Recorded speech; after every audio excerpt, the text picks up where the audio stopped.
Hello, second grade. Welcome to another week of remote learning. This week in math, we're going to continue learning more about measurement.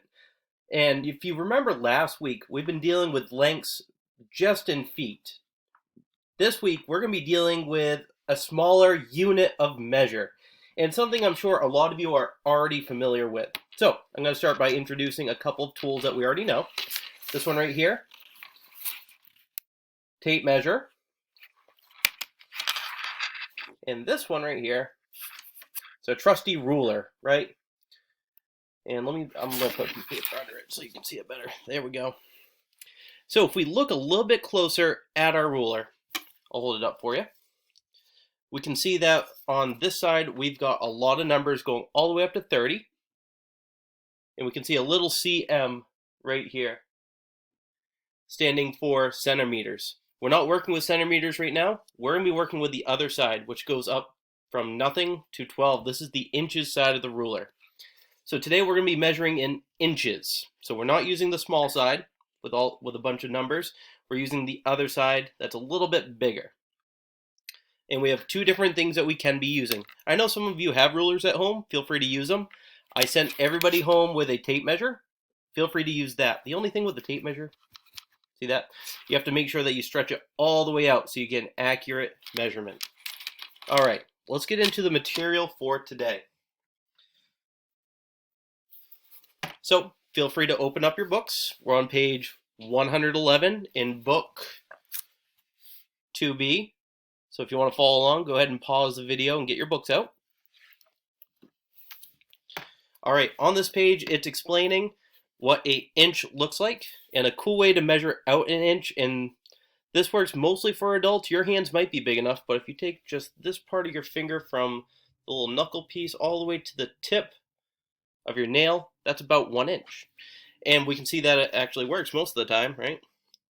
It's about 1 inch long. One way that we can write an inch is INCH, or just writing IN period. You'll see this a lot in our reading. So you read 1 in as 1 inch. Inch is used to measure shorter lengths, which is what we're going to be measuring today.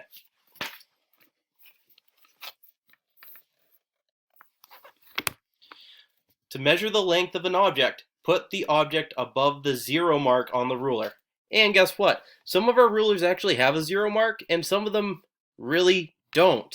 So, I'll give you an example that does not, which is this ruler right here. See? The beginning start mark on it doesn't have anything on it. But we can assume that that is 0 because the next big mark is 1. If you look on your tape measures, we'll see if that has it.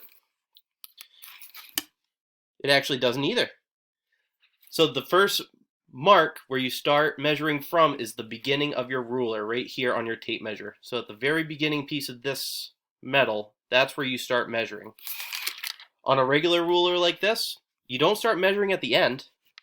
You start measuring at that first mark. So if I was going to take something out and measure it, let's see what I got around here. I got a Canadian $10 bill. The cool thing about this is it's actually made out of plastic. Super cool. If we get back into school, I'll make sure to bring this in and show you. So when we start measuring this, we don't start measuring using the very end of the ruler like that. You have to back it up just a little bit to the beginning start mark. And then you measure all the way out to the nearest inch mark. So for this one, it looks like we're about at the 6 inch mark. So this is 6 inches long.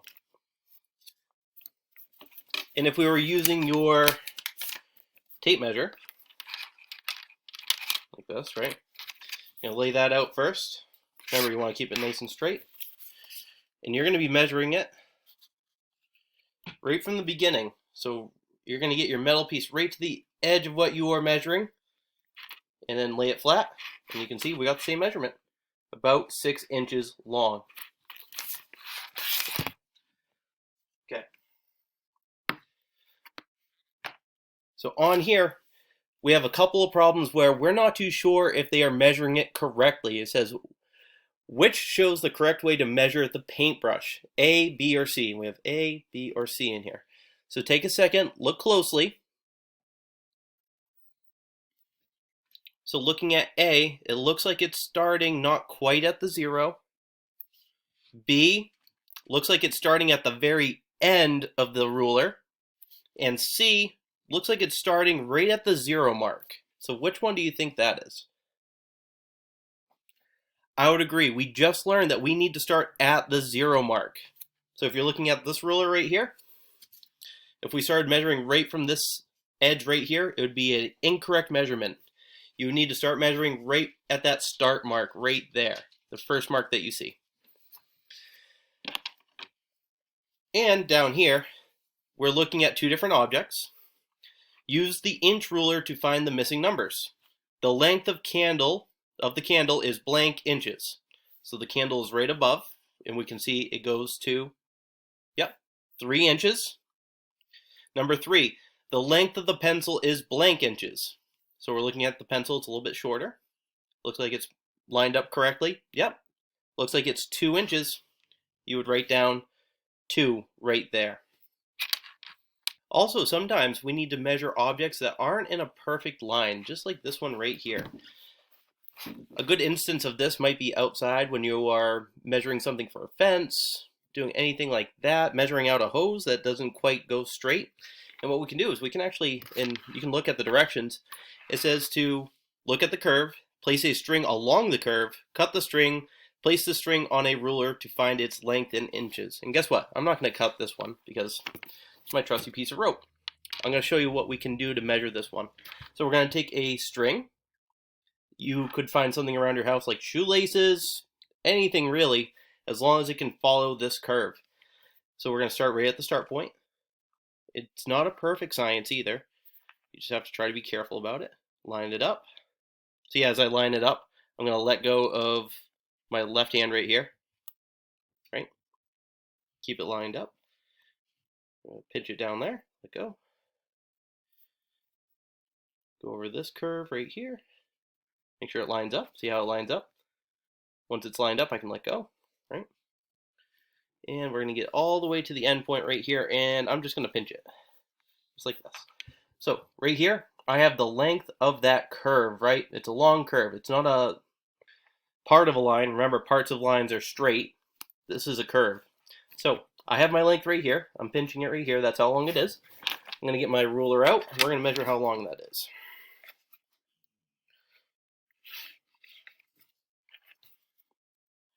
Looks like I'm measuring 5 inches. So I would say curve A is 5 inches long. To the next page. So we can also measure the length and height of big objects. And down here, we can see that this girl is measuring out a long cylinder. So we're going to find the missing numbers.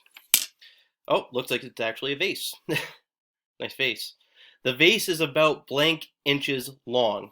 It looks like she's measuring the length or the height right here. We can call it either one. And we're zoomed in on it. I'll hold up the book a little bit closer for you. I'm seeing that it's measuring about 10 inches long. And right here, she's measuring the width. The mouth of the vase is about blank inches wide. And we can take another close look at it. And it's looking like it's about 4 inches. So we can say it's 4 inches wide.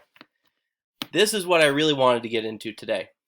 You don't always need to start at the 0 mark or the start mark to measure an object.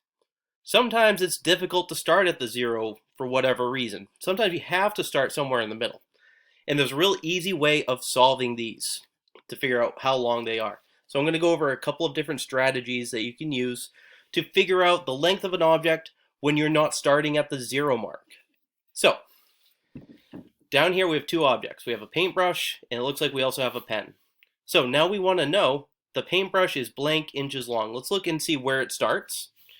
Looks like it's starting at the 1 mark, so it's not starting at the 0 mark. And it looks like it goes all the way up to the 12 mark. Now we have two strategies that we can use. First strategy is called counting up, like a lot of you have already done.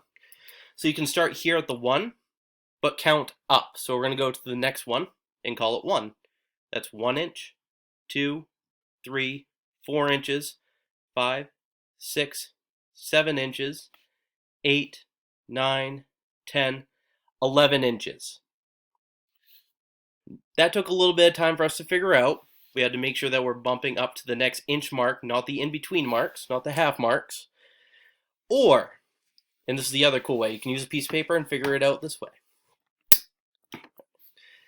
You can use your ending mark, 12, take away your start mark, 1. What's 12 take away 1? You got it, it's 11.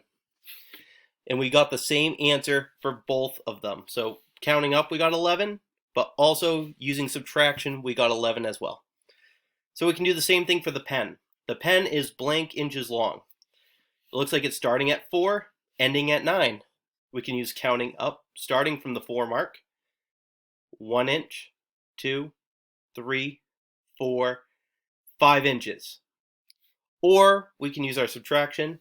We could do 9, take away 4. Figure that out, it's 5 inches. And make sure you are using your unit of measure, right? We're doing all this stuff in inches, so we should be writing in or inches. I'll do both for you so you can see it. Okay. So, using all of those strategies that we've learned today, especially this one right here where you don't have to start at the 0 mark, I'd like you to try out the next couple of pages, and they're going to be posted for you in Google Classroom.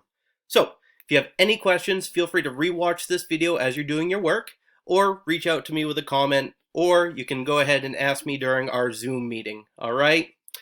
Good luck, second grade. You guys got this.